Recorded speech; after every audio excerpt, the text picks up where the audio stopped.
Olá, povo de Deus, a paz do Senhor, que a alegria do Senhor, que é a nossa força e poder, possa estar no relacionamento conjugal e familiar de todos os casais que se tornaram parceiro do canal, mas eu estendo essa mesma força, esse mesmo poder para todos quanto me assiste pela primeira vez. Eu quero iniciar o vídeo de hoje fazendo uma pergunta aos parceiros do canal e a você que está chegando agora ao canal. O relacionamento conjugal, o casamento, ele morre naturalmente ou ele morre por erros que um dos cônjuges comete no relacionamento conjugal? Inicie o vídeo fazendo essa pergunta, porque o tema que eu trago hoje é: fazendo assim posso matar meu casamento. Eu entendo que o casamento não morre de morte natural.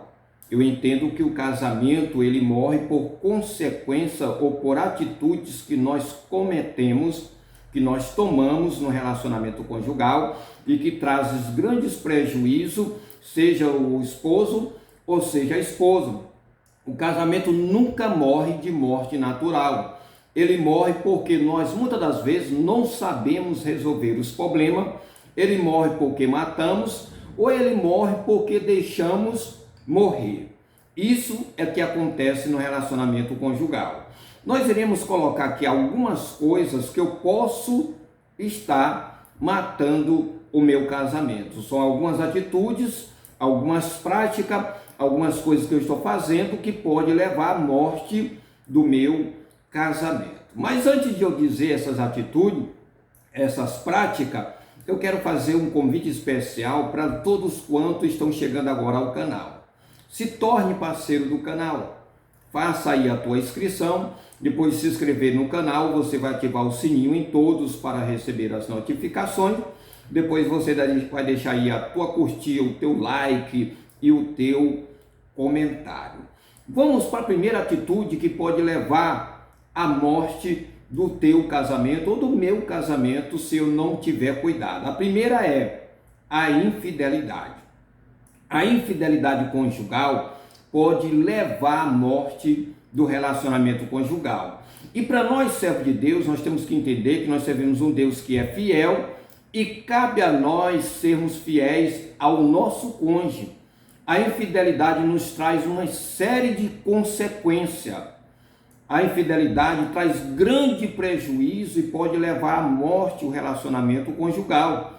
Em Hebreus, capítulo 13, verso 4, diz assim: o casamento deve ser honrado por todo, o leito conjugal conservado puro, pois Deus julgará os imorais e os adúlteros. Ou seja, Deus abomina a infidelidade.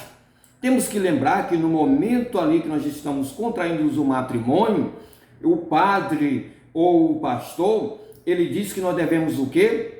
Ser fiel até que a morte o separe. A infidelidade conjugal, a traição, traz grande prejuízo para o relacionamento conjugal e muitas das vezes leva à morte. Não há alegria quando há infidelidade.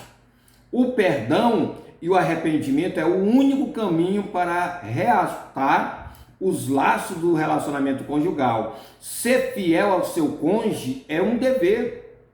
O homem tem que ser fiel à esposa e a esposa tem que ser fiel ao esposo, de forma que assim não trará a morte ao relacionamento conjugal. Segundo ponto, mentira. Não há como um casamento venha a ser bem sucedido, não há como um casamento continue, um relacionamento conjugal continue se houver mentira. E lembrando que no meio da infidelidade sempre está acompanhado a mentira. Deus abomina a mentira e por isso não suporta a presença dos mentirosos, ou seja, ele não suporta quando nós mentimos um para o outro, e principalmente a esposa mentir para o esposo ou o esposo mentir para a esposa. Em Éfeso, capítulo 4, verso 25, diz assim: portanto, cada um de vocês deve abandonar a mentira, deixar a mentira e falar a verdade ao seu próximo. Quem é o próximo mais próximo de ti? não é a tua esposa, não é o teu esposo, como é que um casamento vai subsistir? Como é que um casamento vai continuar se houver mentira? E sempre a infidelidade, ela vem acompanhado da mentira. Aí ele ainda diz, pois todos somos membros de um mesmo corpo, ou seja, está se falando daqui dos servos de Deus, mas mesmo você que não é servo de Deus tem que entender que se tiver infidelidade, tiver mentira no relacionamento conjugal, ele vai vir à morte. O outro ponto, respeito. Nós temos que entender que o respeito ao outro é ter cuidado, consideração e tolerância. Quando não há respeito, há desrespeito entre os cônjuges, ele não cuida mais do outro, ele não é mais tolerante, ele não tem mais amor, porque o amor faz com que eu tenha respeito pela minha esposa. Por isso, o respeito é a base de qualquer relacionamento e está presente em cada atitude, na forma de falar e se comportar. A cada momento do relacionamento conjugal, o respeito tem que estar ali. Eu tenho visto tantos cônjuges respeitando uns aos outros, na frente das outras pessoas, não tem um mínimo de respeito, não tem um mínimo de pudor. Então, a ausência desta virtude na relação de um casal pode prejudicar em qualquer fase, inclusive na fase do namoro. Se na fase do namoro já não tiver respeito, tenha certeza e convicção que quando chegar ao relacionamento conjugal, quando chegar à vivência de cônjuge, não vai ter respeito também. O outro, egoísmo. Mas o que é egoísmo? O egoísmo é o amor próprio em excesso, que leva um indivíduo a olhar só para as suas opiniões, interesses, necessidade e que despreza a necessidade alheia. Não pode haver egoísmo no relacionamento conjugal. A Bíblia diz o seguinte em Gênesis capítulo 2, verso 24, deixará o homem pai e mãe, unir-se à sua mulher e ambos se tornarão uma só carne. O homem não pode mais pensar só nele, a mulher não pode mais pensar só nela, porque os dois agora contraíram o matrimônio e ambos se tornaram uma só carne.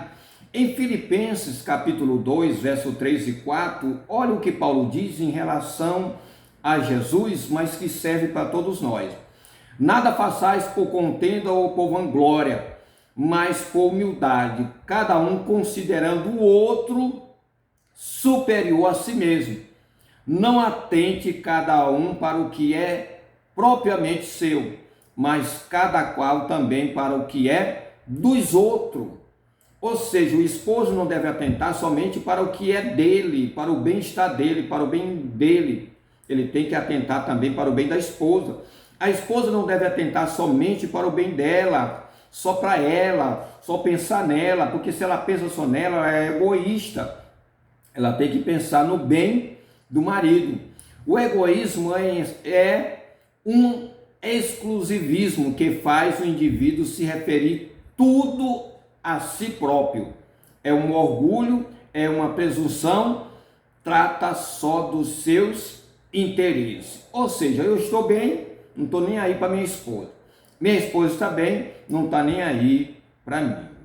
Tenhamos cuidado, porque pode levar à destruição do casamento, à morte do casamento. Outra que pode levar à morte do casamento, ciúme. O ciúme é natural. Você tem ciúme da sua esposa? Você, esposo, tem ciúme da sua esposa? Você, esposa, tem ciúme do seu esposo? Ciúme humano e patológico é o ciúme que está diretamente ligado ao sentimento de posse. Existe o ciúme patológico, o ciúme humano que está ligado ao sentimento de posse, de medo de perca do cônjuge, fruto do complexo de inferioridade, da falta de autoconfiança e da desconfiança do cônjuge. Precisamos ter muito cuidado com esse tipo de ciúme. É um ciúme diabólico, é um ciúme que pode levar à destruição do relacionamento conjugal, pode levar à morte. Agora, é claro que quem ama sente ciúme, temos que entender que o nosso próprio Deus é um Deus ciumento. E Paulo, escrevendo na primeira carta aos Coríntios, capítulo 13, verso 4 e 5, ele diz assim: o amor é paciente, benigno, o amor não se arde em ciúme. Ele está dizendo aqui que não se arde em ciúme, mas tem ciúme. Quem é que ama e quer dividir com alguém? Ninguém quer dividir a sua esposa com outro homem.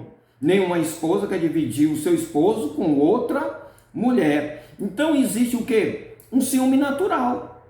Um ciúme de zelo que você pode sentir pelo teu cônjuge. O ciúme natural, existe um ditado popular sobre isso. Quem ama tem ciúme. Em parte é verdade, pois não é nada agradável dividir a pessoa que se ama com outra. E o próprio Deus que nós servimos é um Deus ciumento. Tiago, capítulo 4, verso 5, diz assim: ou pensai em vós, diz as Escrituras, que o Espírito que ele fez habitar em nós anseia por nós até com ciúme. Ou seja, o nosso Deus, ele não quer dividir a nossa adoração com outro Deus. Ele quer exclusividade. Ele quer que eu adore somente a ele. Então ele tem ciúme. Da mesma forma que eu não quero dividir minha esposa com outro homem, ela também não quer me dividir com outra mulher. Então é natural. Agora nós precisamos ter cuidado com o ciúme patológico, porque o ciúme patológico, ele faz com que o cônjuge olhe para o outro cônjuge como um objeto dele. E não é assim, tá certo? Até o próximo encontro, se Deus permitir. Porém, deixa aí o seu comentário, se você concorda com o que nós temos colocado aqui. Esses pontos que nós colocamos aqui pode levar à morte o relacionamento conjugal.